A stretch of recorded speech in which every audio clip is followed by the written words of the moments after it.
Salut les amis, c'est Professeur Plante et aujourd'hui on se retrouve pour une nouvelle vidéo. Et aujourd'hui je suis accompagné de Yann. Comment vas-tu? Salut, ça va et toi? Ça va. Et aujourd'hui on se retrouve au jardin. Donc ça faisait un petit moment que je n'avais pas sorti de vidéo. Et aujourd'hui je vous fais une petite update du jardin avec Yann. Donc on va voir un petit peu ce qui a été planté. Donc on se fait un petit tour.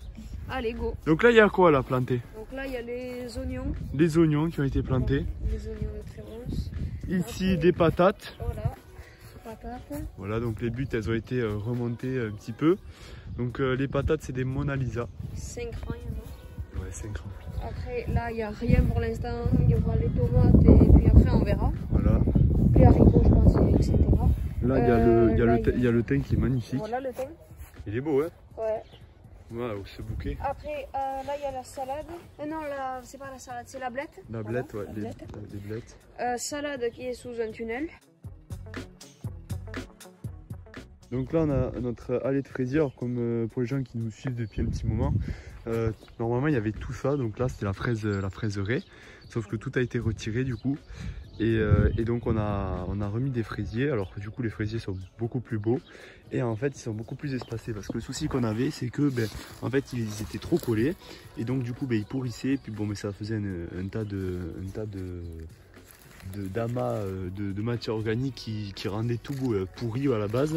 Donc du coup tout a été refait et de plus en fait ça évite aussi les maladies cryptogamiques parce qu'on était avec des fraisiers avec des feuilles complètement noires rempli de champignons, donc là du coup c'est bien mieux. Et puis en termes de production on voit déjà qu'il y a plus de fleurs et puis surtout c'est que les fraisiers, vous avez vu la taille à côté de ma main, c'est énorme, ils sont énormes et puis ils vont encore se développer un peu plus, donc c'est plutôt cool là-dessus. Encore là c'est pas beaucoup Mathéo parce que là-bas il y en a qui se sont repiqués automatiquement mais ils sont vraiment magnifiques.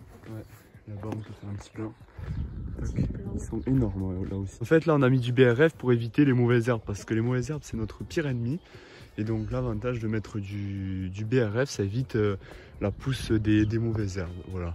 Et donc là le projet c'est aussi mettre de la paille un peu partout pour vraiment protéger un maximum les zones.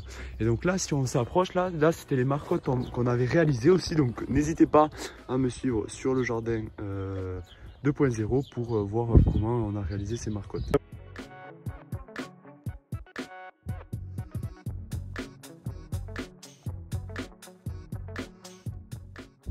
Ici, une allée de glaïeul a été plantée, donc l'objectif c'est mettre un maximum de fleurs fleuries dans le jardin pour faire attirer un maximum de pollinisateurs. Donc d'où on a aussi réalisé cette haie fleurie. Donc l'abélia, c'est quelque chose qui fleurit énormément.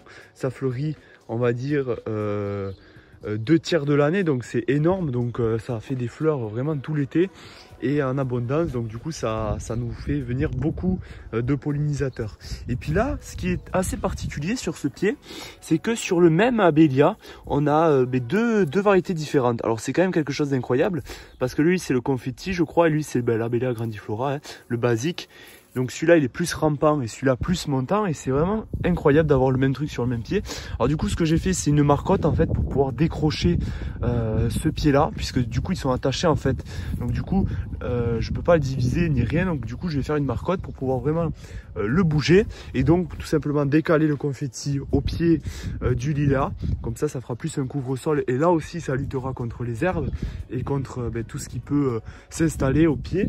Et celui-là du coup ça servira pour finir cette haie de plantes fleuries. Donc voilà, donc c'est un petit projet là aussi qui a été mis en place. Alors c'est vraiment un truc qu'on veut mettre en priorité, mettre vraiment des fleurs partout. Alors l'avantage de fleurir partout c'est que ça met un maximum comme je vous ai dit, de petits insectes pollinisateurs et c'est vraiment le meilleur en fait. Et donc l'objectif c'est ça, et dans les carrés de favoriser les vers de terre et voir si on a plus de production en laissant en fait les vers de terre faire ou tout simplement en retournant. Pour l'instant on a dû encore retourner cette année la grosse parcelle parce qu'on était envahi d'herbes. C'est pour ça qu'on met vraiment toutes les luttes possibles et imaginables pour éviter que ces herbes elles continuent à proliférer. Voilà. Donc là du coup on a mis des petites soucis ici entre les carrés, donc ça fait vachement de fleurs.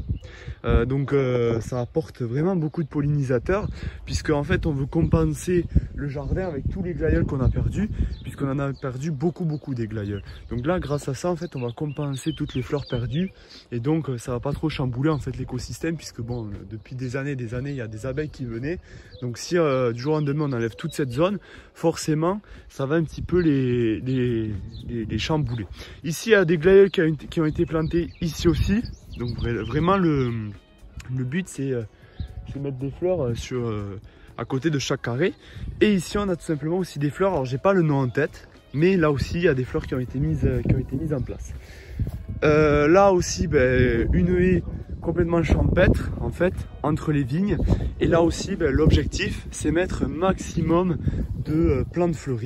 Donc là on a un oranger du Mexique, là une lavande, une pervenche bleue, enfin ici on a mis un maximum de plantes fleuries là aussi entre les vignes. Alors bon, on les a mis pour éviter que ça les gêne, et donc là aussi en fait ça favorise la biodiversité, parce que là à la base il y avait une bâche, et là aussi la bâche en fait ça se décomposait, ça faisait un petit peu, c'était pas adapté en fait, et donc ça polluait le sol, que là du coup finalement on se retrouve avec quelque chose de plus fleuri et plus vert, et donc mieux pour la biodiversité. Donc voilà, et donc là aussi on essaye de remettre en place des nouvelles techniques.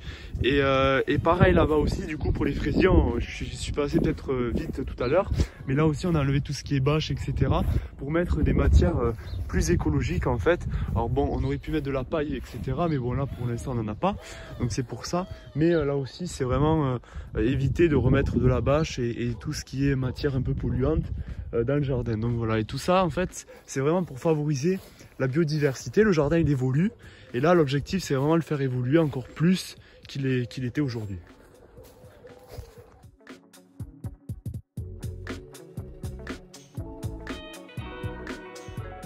Voilà les amis, la vidéo se touche à sa fin. En tout cas, merci beaucoup. On est bientôt aux s'abonner sur YouTube, ça fait super plaisir.